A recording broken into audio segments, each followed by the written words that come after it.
সুপ্রিয় দর্শক, আবারও স্বাগত জানাচ্ছি ফিফা বিশ্বকাপ 2026 ঘিরে ভিউজ বাংলাদেশের বিশেষ আয়োজন বিশ্ব মাতানো বিশ্বকাপ অনুষ্ঠানে। আপনাদের সঙ্গে আছি আমি আহমদ সিফাত, এবং আজকে আমাদের সঙ্গে উপস্থিত আছেন একজন বিশেষ অতিথি।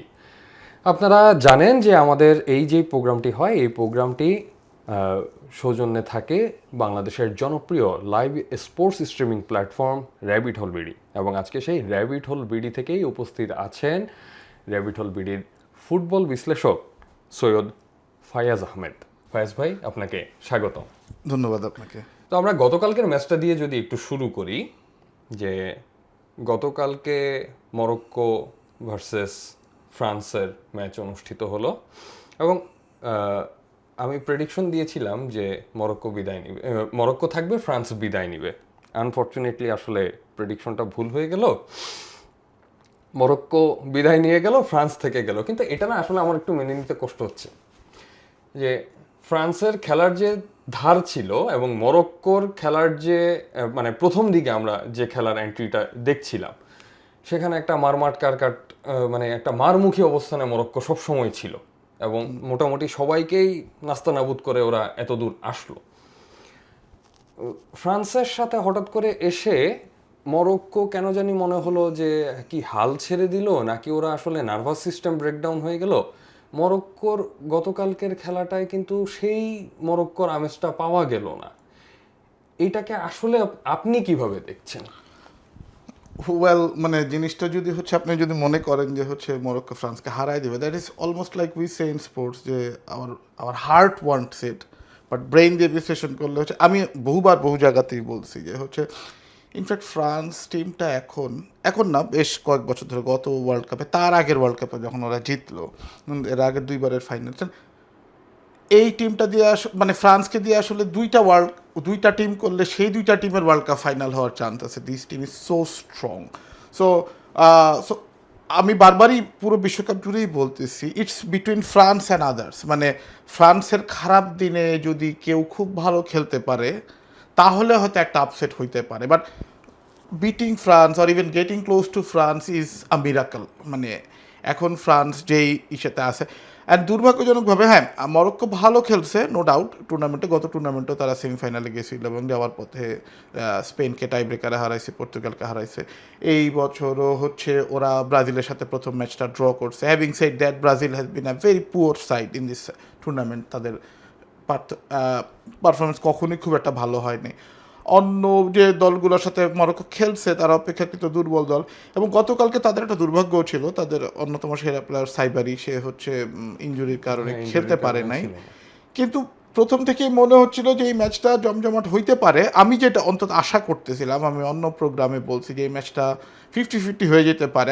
আমারও একটা হোপ ছিল, কিন্তু 50-50 হোপ ছিল যে মরক্কো খুব ভালো খেলবে আর ফ্রান্স মেবি হয়তো ওদের সাথে খেলা পরে, ওরা যেহেতু মরক্কোর অন্তত 6 জন আছে যাদের জন্ম ফ্রান্সে, যারা অনেকে আছে ফ্রান্সের লিগে খেলছেন, they know French players pretty well. গতবারের সেমিফাইনালে দুইটা তাদের দেখা হয়েছিল, সেইবারও মরক্কো হারছিল, কিন্তু এইবার ওরা আরেকটু অভিজ্ঞ হয়েছে, মেবি হয়তো এইবার তারা আরও একটু উজ্জীবিত থাকবে, বিশেষ করে কানাডার সাথে 3-0 গোলে জেতার পরে।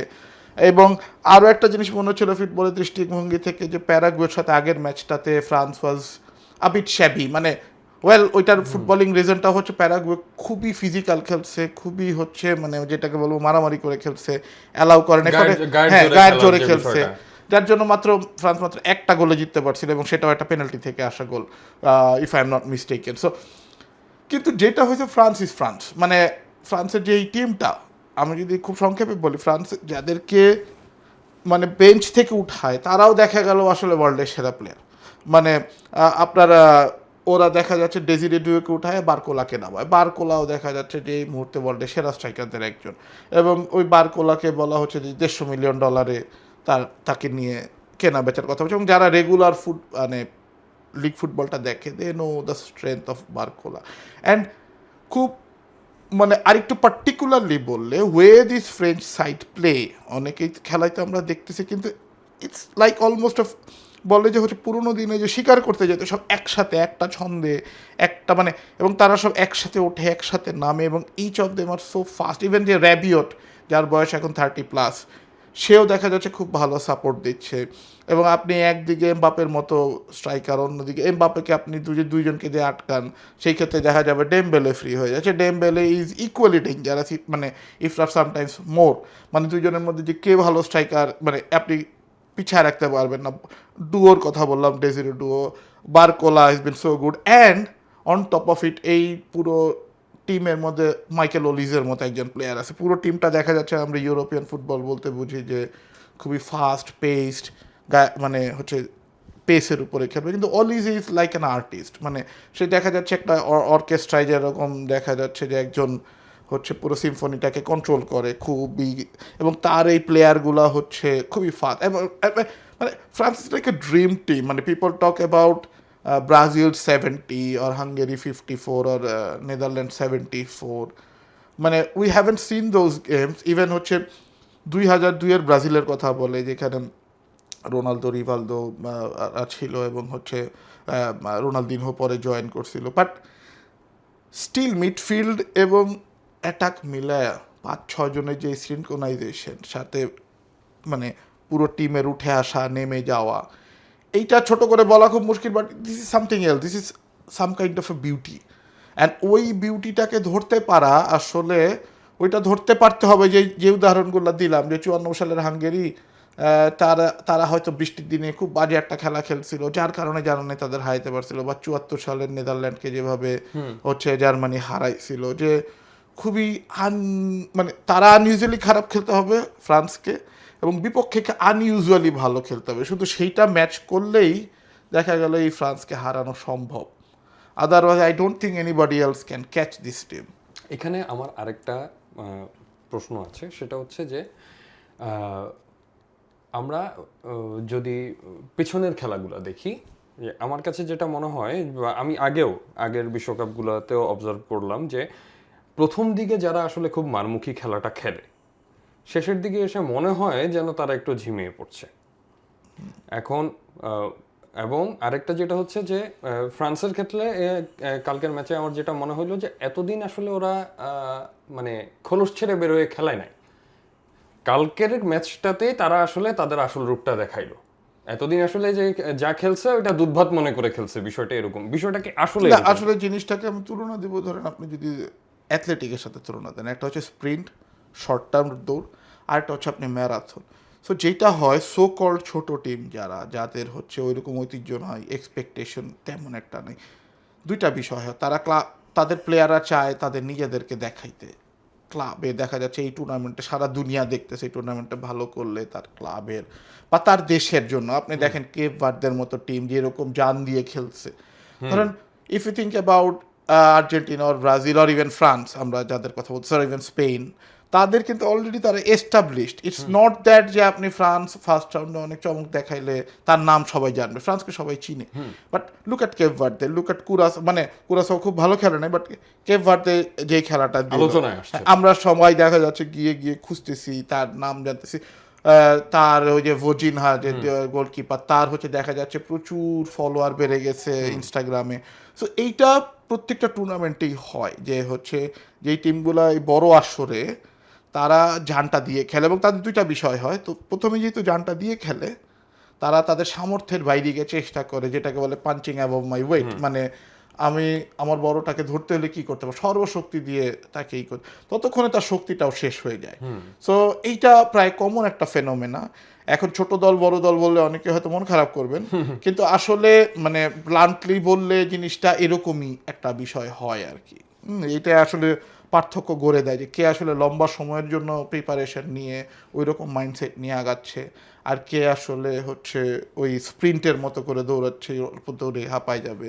আচ্ছা, এখানে আমি একটা মজার বিষয়ে আসবো, যে আমাদের এই যে এমবাপ্পের কথা যদি বলি, এমবাপ্পেকে নিয়ে নেটিজেনদের মধ্যে দুইটা ব্যাপক মতবাদ প্রচলিত আছে। সেটা একটা হচ্ছে যে এমবাপ্পেকে অনেকে হিটলারের সাথে তুলনা করে, আবার অনেকে মানে ওপেনলি জাস্ট স্বৈরাচার, মানে অটোক্রেট, সে খেলার মাঠে একজন অটোক্রেট। এই ভাবধারাটা আসলে কেন আসলো? এই ভাবধারাটা আসার বড় কারণ হচ্ছে আপনার, কারণ পার্সোনালি যদি আমি এমবাপ্পের বিভিন্ন ইন্টারভিউর কথা বলি, মানে he is so much polite একটা পারসন। একটা জিনিস হচ্ছে যেটা কিন্তু মানে তার সাথে তো হিটলার বা মানে এদের কারোই আচরণের ইয়া যাচ্ছে না, কিন্তু খেলার মাঠে আসলে কি হয়, যেখানে মানে সবাই তাকে অটোক্রেট বলে। মানে Mbappé is a super competitive guy, মানে এই যুগে আপনাকে সাকসেস পাইতে হইলে আপনাকে খেলার মাঠে অন্তত ধরেন দেখা গেছে আমরা গত 22 সালের আগে 18 সাল পর্যন্ত বলতাম যে মেসির মতো নম্র ভদ্র লোক হয় না, but we have seen his transformation, মানে he has become a lot more hostile, a lot more মানে বেলিজারেন্ট।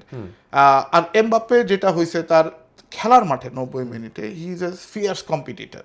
এখন দুইটা বড় ঘটনা ঘটছে যেটা আমার analysis, I may be wrong. একটা প্রথম কথা হচ্ছে ও যখন ক্লাবে খেলে Mbappé, he actually tries to create an aura, মানে হচ্ছে অন্য প্লেয়াররা যখন বারবার নেমে আসতেছে, নিচে নামতেছে, ডিফেন্ড করতেছে, এমবাপ্পে দেখা গেল তার মতো করে থাকে। এবং দ্বিতীয় কথা হচ্ছে ডিফেন্ডারদের সাথেও তার ফিজিক্যাল অ্যান্ড মানে অরা যে অ্যাটিচিউডটা, সেটার মধ্যে এক ধরনের যে আই এম বসিং ওভার ইউ, সেই একটা বিষয় তার মধ্যে থাকে। এবং আপনি প্যারাগুয়ের সাথে খেলার মধ্যেও দেখবেন যে প্যারাগুয়ে তাকে বারবার ফাউল করতেছিল, সে হাসতেছিল, সে কিন্তু পাত্তা দিচ্ছিল না। তার মানে হচ্ছে তোমাদের আমি একদমই পাত্তা দিই না, তোমরা যতই আমাকে গালিগালাজ করো, মানে লাইক এ ডিক্টেটর, তুমি আমাকে যতই হচ্ছে গালিগালাজ। এবং শেষে যেটা করলো আপনি দেখেন, হাত মিলাতে আসছে গোলকে, হাত মিলাবো না, মানে because you have done beneath my level, তোমরা যেটা করতেছো সেটা আসলে খুবই ছোট লোকই, সো আমি তোমার সাথে হাত মিলাই না।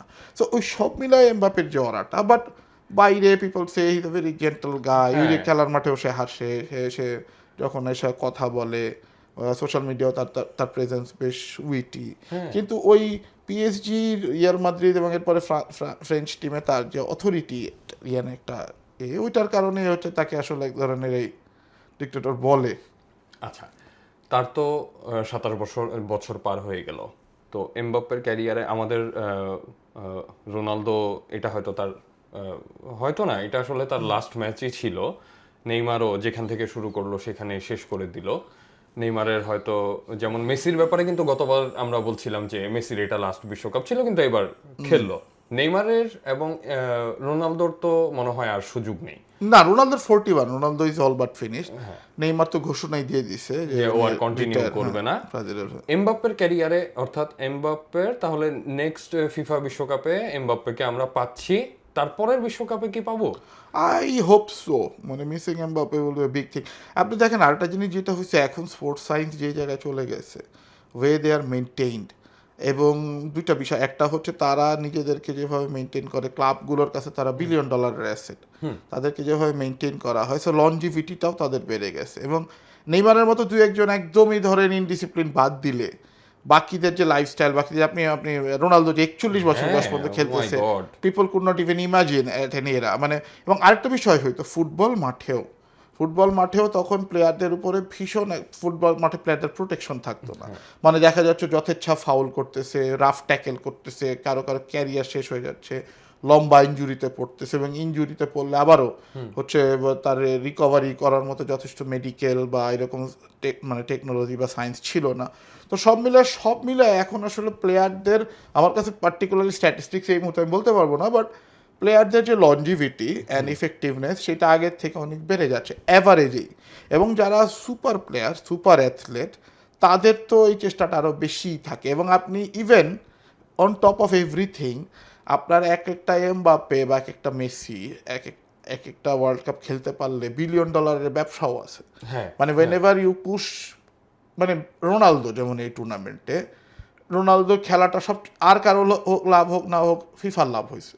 সে হচ্ছে কি আপলিস্ট হচ্ছে কি রোনালদো একটা হাইপ তুলে most of this people knew যে he is 41, he is almost finished, he can do anything apart from anything miracle. তাই হয়েছে, যেটা হওয়ার কথা তাই হয়েছে, কিন্তু ফিফার তো লাভ হয়েছে। তো দেখা গেল এমবাপ্পে আসলে আগামী 2টা না, ফিফা চাইবে যে পারলে আগামী আরো 3টা বা 4টা ওয়ার্ল্ড কাপ খেলাইতে থাকি, মানে যদি ওইভাবে এরপরে যদি সুপারস্টার বা ওইভাবে যদি না এসে থাকে, if Mbappe remains is status co like that, anything extraordinary কিছু না হলে, আমার ওয়াইল্ড প্রেডিকশন হচ্ছে এমবাপ্পে আরো 3টা ওয়ার্ল্ড কাপ খেলবে। ও মাই গড, দ্যাটস গ্রেট। ও তো এমনিতে এখন রিয়াল মাদ্রিদের হয়ে খেলছে। এখানে যদিও আজকের ম্যাচের সাথে সঙ্গতিপূর্ণ না, কিন্তু তবু আমি একটু যুক্ত করতে চাই। সেটা হচ্ছে যে ফিফার বর্তমান যে ভূমিকা, এবং প্রচুর সমালোচনা হচ্ছে, প্রচুর বিতর্কিত ভূমিকায় চলে গেছে, এই বিষয়টাকে আপনি কিভাবে দেখছেন? বিশেষ করে আর্জেন্টিনা আসলেই কি ফিফা মানে আর্জেন্টিনা ঘেঁষা হয়ে যাচ্ছে, বিষয়টা কি এরকম? ওয়েল দেখেন, মানে দর্শকের আসলে এটা জানা খুব আপনি আগ্রহ। এটা না আসলে ছোট পরিসরে আলোচনা করা খুবই ডিফিকাল্ট।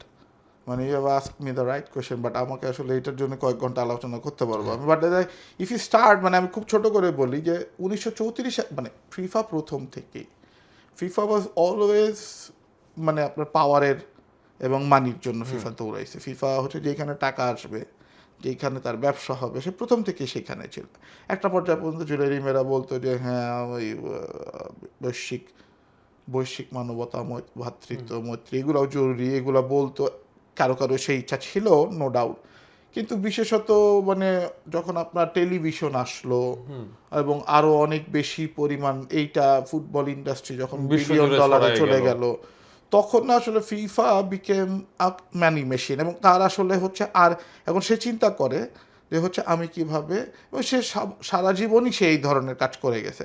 আপনি 34 সালের বিশ্বকাপের কথা যদি বলেন, যে ফ্যাসিস্টদের বিশ্বকাপ, মুসোলিনি, সেই সময় জুলেরিমে বলতেছিল যে it seems like Mussolini is the president of FIFA. FIFA হ্যাঁ, সো ইটালি ওইভাবে জিতছে। 78 সালে আর্জেন্টিনা যে কলঙ্কিতভাবে বিশ্বকাপ জিতছে, ইট ইজ ভেরি এভিডেন্ট যে হচ্ছে আর্জেন্টিনার স্বৈরশাসক ভিদালার একটা ট্রফি লাগবে, এবং সেটা অলমোস্ট তাকে হাতে তুলে দেওয়া। হ্যাঁ, so এখন খারাপটা লাগে কি, প্লেয়াররা কিন্তু তাদের মতো করে ট্রাই করে। ইটস নট দ্যাট যে প্লেয়াররা পাতানো খেলা, মানে হ্যাঁ প্লেয়ারদের জন্য এটা একটা মানসিক অশান্তি যে অবশ্যই। আচ্ছা আমাকে আসলে চিট বলতেছে, বা আমি আসলে ওদের মানে আমি ভালো খেললেও লোকে সেটার প্রশংসা করবে না। ইটস মানে আর্জেন্টিনার কথাই ধরেন, যে 2টা গোল খেয়ে 3টা গোল দিল, যে সিচুয়েশনেই হোক ওইভাবে 3টা গোল দেওয়া ইজ অ্যামেজিং। অথচ দেখেন আমরা সেই আলোচনাটা না করে আমরা কিন্তু চলে যাচ্ছি হচ্ছে, অথচ আলোচনাটা হওয়ার কথা ছিল অবভিয়াসলি দেয়ার ইজ সামথিং। এখন আমি যেটা বললাম, ফিফার লিগ্যাসি অনুসারে, ফিফার হিস্ট্রি অনুসারে, ফিফা সারা জীবনই বড় দলকে, যেটা আমরা মানে মানে ফিফা যেটা It's চায় an open বড় দল, secret. হ্যাঁ ইটস অ্যান ওপেন সিক্রেট, ওরা বড় দলকে সাপোর্ট করতে চায়, ওরা বড় দলকে রাখতে চায়। একটা সময় ওরা আফ্রিকান কোনো দলকে নিতেও চাইতো না। আমরা যেই বিশ্বকাপে দেখি যে হচ্ছে অনেকে অভিযোগ করে যে আর্জেন্টিনাকে হারায় দেওয়া হয়েছিল, সেই বিশ্বকাপে আবার এর থেকেও বড় হারায় দেওয়া হয়েছিল ক্যামেরুনকে। So in short there are hundreds of instances যেখানে ফিফা এরকমভাবে হস্তক্ষেপ করে। FIFA is an unholy machine in a sense, মানে যেই কারণে 2015 সালে তাদের একটা বড় চেঞ্জ হয়েছে, স্ক্যান্ডাল হয়েছে। কিন্তু তারা যেহেতু বিলিয়ন ডলারের ব্যবসা করে, বিলিয়ন মানে billion billion, billion. So but I don't think যে হচ্ছে we should not blame Argentine players, they play Yes. Through their heart. Yes. এখন তারা যদি Obviously not. সুবিধা পেয়ে যায়, সেটা তাদের জন্য একটা, আপনি দেখেন যে ওই যে আর মানে ছোট করে শেষ একটু বলি যে আমেরিকার যে প্লেয়ার বালাগুন, সে he was playing so well, টিমটা ভালো খেলতেছিল, কিন্তু যখন এমন রেড কার্ড রিসেন্ট করলো ট্রাম্পের সরাসরি হস্তক্ষেপে, ওই প্লেয়ারটাও কিন্তু ভালো খেলতে পারলো না। না। ওর জন্যও কিন্তু এটা একটা প্রেশারের জায়গা হয়ে যায়। So I feel pity for players. হ্যাঁ, না সেটাই আসলে ওই যে এইটাতে বারবারই একটা কথা মাথায় আসছে যে যারা যুদ্ধে যায় তারা মানে যারা যুদ্ধে যায় তারা যুদ্ধ চায় না, আর যারা যুদ্ধ করায় তারা যুদ্ধে যায় না। তো যাক, তর্ক বিতর্ক আসলে থাকবে দর্শক। এখন আমরা পরবর্তী ম্যাচে চলে যাব। তার আগে আপনাদেরকে একটু শিডিউল জানিয়ে দিই যে মারমার কাট একটা কোয়ার্টার ফাইনাল চলছে। ইতোমধ্যেই সেমিফাইনাল নিশ্চিত করেছে ফ্রান্স, 2-0 গোলে মরক্কোকে বিদায় করে দিয়েছে। এবং আজ দিবাগত রাত 1টায় আপনারা দেখতে পাবেন স্পেন ভার্সেস বেলজিয়ামের কোয়ার্টার ফাইনাল ম্যাচ। এখানে কে থাকবে, কে জিতবে, সেটা নিয়ে এখন আলোচনা করব। ফয়েজ ভাই, স্পেন ওয়েল স্পেন মিডফিল্ডে রাজা, বেলজিয়াম হাঁটি পাপা করে অনেক ভালো খেলার চেষ্টা করতেছে, বাট এখানে মনে হচ্ছে বেলজিয়াম আজকে, এটা আসলে প্রেডিকশন করাটা ঠিক হবে না। বেলজিয়াম হয়তো বিদায় নিবে যদি দুর্ঘটনা না ঘটে। আপনি কিভাবে দেখছেন? এখন দেখেন ওই যে একটু আগে যেটা বলতেছিলেন যে ফ্রান্সের সাথে মরক্কো খেলার আগেও আমরা অনেক আশা করতেছিলাম মরক্কো জিতবে, despite such huge difference, such unique gap. এখন ওয়ার্ল্ড কাপের কোয়ার্টার ফাইনাল হচ্ছে 8টা দল। আমি যেভাবেই বলি, যতই তুকতাকারি করি বলি, যে এরা ওয়ার্ল্ড কাপের সেরা 8টা দল। So whenever you are in this stage, anything can happen on that given day. But having said that, একটু আগে ফ্রান্সের এত উচ্চকিত প্রশংসা করার পরেও এই না, কথা এবং বলাই সবচেয়ে সবচেয়ে মানে সবচেয়ে দুঃখজনক বিষয় যেটা লাগছে যে বাবা তুমি মরক্কো চলে গেছো ভালো কথা, একটা গোল তো দিয়ে যাইতা, মানে 0 গোলে মরক্কো চলে গেল। না, ওরা আসলে ওইভাবে রেজিস্ট্যান্সই করতে পারে নাই, বরঞ্চ ওরা বরং একটা পেনাল্টি ঠেকাইছে, নাহলে দেখা গেলো ডিফারেন্সটা আরো বাড়ত। হ্যাঁ, বা ফ্রান্স, আপনি যেটা বললেন না, 75 মিনিটের মাথায় যখন এমবাপ্পে উঠে যাচ্ছে, he was almost smiling, it's sure win. আমরা এর আগে একটু আগেও যেটা বলতেছিলাম যে জিতেই তো যাচ্ছে, আরিফোর দেওয়ার দরকার নেই। So it was one sided game. But আজকে যেটা হবে খুব ইন্টারেস্টিং অ্যান্ড ইউরোপিয়ান ব্যাটেল। তো আমার যেটা মনে হয় যে, বা বারবার বলতেছিলাম ফ্রান্সের এই ওভারওয়েলমিং মানে ফেভারিট হওয়ার বিষয়, বাট স্পেনের একটা জিনিস কিন্তু আমরা খেয়াল করতেছি, স্পেন হচ্ছে এখনো পর্যন্ত ওয়ার্ল্ড কাপের একমাত্র দল যারা গোল খায় নাই। হ্যাঁ, this is the only team yet two concede A goal. And প্রথম ম্যাচে যেহেতু ওরা কেবোভার্দের সাথে হচ্ছে ড্র করছিল, আমরা হয়তো তাদেরকে ভাবছিলাম তারা ছিটকে গেছে, কিন্তু তারাও ওই যে শক্তি সঞ্চয় করে। এবং স্পেন কিন্তু ইউরোপের সাইড হলেও স্পেন খেলে কিন্তু আনলাইক ইউরোপের মতো ছোট পাসে খেলা, মিডফিল্ড কন্ট্রোল রাখা, লং বলে না খেলে বরং হচ্ছে, এবং যে গোল করতে দেব না, গোল দিতে পারি বা না পারি, গোল করতে দিব না। এবং ওদের যে কারণে দেখা যাচ্ছে ওদের এত বেশি পজিশন থাকে, এবং হচ্ছে কি ওদের ডিফেন্সটাও খুব রোবাস্ট হয়ে যায়, যেটা 2010-এ আমরা যে স্পেনকে জিততে দেখছিলাম, যে 7 ম্যাচে মাত্র 8টা গোল দিছিল। কিন্তু এখন এই ম্যাচে অবভিয়াসলি আমি মনেই করি যে যেভাবে স্পেন যেভাবে পিকে উঠে আসতেছে, তারা যেভাবে বিশেষ করে কোভারদের সাথে ড্র করার পরে বাকি ম্যাচগুলোতে যেভাবে তারা জিতে আসছে, একটা সিনক্রোনাইজ দেখা যাচ্ছে। মানে ইয়ামাল ফর্মে ফিরতেছেন, হ্যাঁ, অন্যরাও হচ্ছে, ওদার ব্যাল হচ্ছে 2টা গোল দিল অস্ট্রিয়ার সাথে, দুর্দান্ত 2টা গোল, অ্যান্ড আদার প্লেয়ার্স আর also around the corner, and এই স্পেন টিমের পক্ষে অনেক কিছু করে ফেলা সম্ভব। তো আজকে আমার তাদের মনে in on the other hand Belgium কিন্তু এই প্রজন্মের প্লেয়ারগুলোকে তাদেরকে একসময়, তারা কিন্তু একসময় ওয়ার্ল্ডের 1 নম্বর সাইড ছিল র্যাঙ্কিংয়ে, এবং একটু বয়স হয়ে গেল, এখনও ডি ব্রুইনা ওয়ার্ল্ডের বেস্ট মিডফিল্ডারদের একজন, লুকাকু ক্লাব পর্যায়ের লিজেন্ড, তার অনেক মিস নিয়ে আমরা হাসাহাসি করি, কিন্তু সে ওয়ার্ল্ড কাপে এসে ঠিকই ভালো খেলে। অ্যান্ড এই টিমটা জায়গা মতো পিক করছে, দেখেন কোথায় সেনেগালের সাথে তারা 85 মিনিট পর্যন্ত 2-0 গোলে পিছায় ছিল, শেষ 5 মিনিটে মানে 2 মিনিটের মধ্যে 2টা গোল দিয়ে এক্সট্রা টাইমে গিয়ে একটা পেনাল্টি, সেটা বিতর্কিত ছিল, বাট এনিওয়ে তারা আবার গোলটা দিল। অ্যান্ড পরের ম্যাচে ইউএসএকে, যে ইউএসএ আসলে উঠতেছিল, তাদেরকে একদম মানে ভর্তা করে দিল 4-1। এবং সো ওই জায়গা থেকে Belgium is in a very, মানে খুব রাইট টাইমে তারা একটা ফর্মে পেয়ে গেছে। আমাদের অনেকেরই মনে আছে এই বেলজিয়ামে কিন্তু ধরেন ব্রাজিলকে হারায়, খুব ভালো টিম ছিল ওই সময় ব্রাজিল টিমটা, ব্যাক ইন 2018-এ যে ব্রাজিল টিমটাকে হারাইছিল, মানে এখনকার থেকে much better Brazil side. But Belgium was very good. Belgium now, ওদেরও আমরা বারবার মেসি রোনালদোদের কথা বলছি, ডি ব্রুইনারও সম্ভবত শেষ বিশ্বকাপ, লুকাকুর শেষ বিশ্বকাপ, ওইদিকে ট্রসার মতো প্লেয়াররা আছে, ওদের আর 2 ইয়াং প্লেয়ার উঠে আসতেছে। So they can be a very formidable side. And again I would say হয়তো 55 বা 60% চান্স স্পেনের পক্ষেই থাকবে, বাট বেলজিয়াম খুবই ভোগাবে, মানে সহজে আসলে ছেড়ে না, দেবে না। সহজে আসলে ছেড়ে দেবে। আমি এখানে এই যেহেতু প্রাক্তনদের কথা চলে আসলো, আমি এখানে একটা ছোট্ট বিষয় আবার আনতে চাই, সেটা হচ্ছে যে আমরা যাদের খেলা দেখে আসলে বড় হয়েছি, কাকা বলেন, রোনালদিনহো বলেন, রোনালদো বলেন, এরপরে এই যাকে মানে এখনো কিংবদন্তি হিসাবে খেলে যাচ্ছে রোনালদো, ক্রিশ্চিয়ানো রোনালদোর কথা বলছিলাম।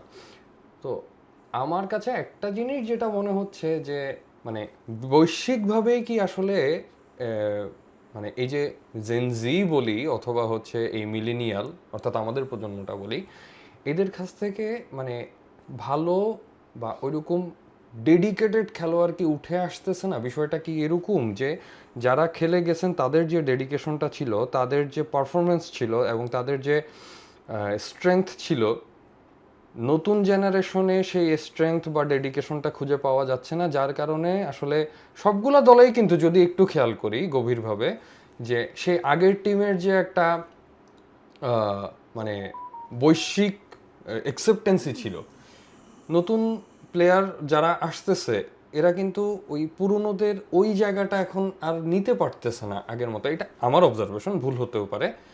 এটা আপনি আসলে কিভাবে ওয়েল এটাও অনেকটা বড় আলোচনা। প্রথমত যেটা হচ্ছে আমরা আসলে এটা স্পোর্টসে রেগুলারই আলোচনা হয় যে কোনো স্পোর্টসে যে আমরা আসলে এক ধরনের নস্টালজিয়ায় ভুগি। যে যখন আমরা নতুন কেউ আসলেই বলতাম যে নতুন Maradona has gone to such a level, বা দেখা গেল যে ক্রিকেটে যদি বলি যে Sachin Tendulkar has gone such a level. তো আসলে হচ্ছে গিয়ে ওই লেভেলটার বাইরে পেলে যখন খেলতো তখন যখন মানে পেলেদের পরে যারা আসতো তারা বলতো পেলের লেভেলে যাওয়া সম্ভব না। এইটা আমাদের একটা মাইন্ডসেটের বিষয় তো থাকেই।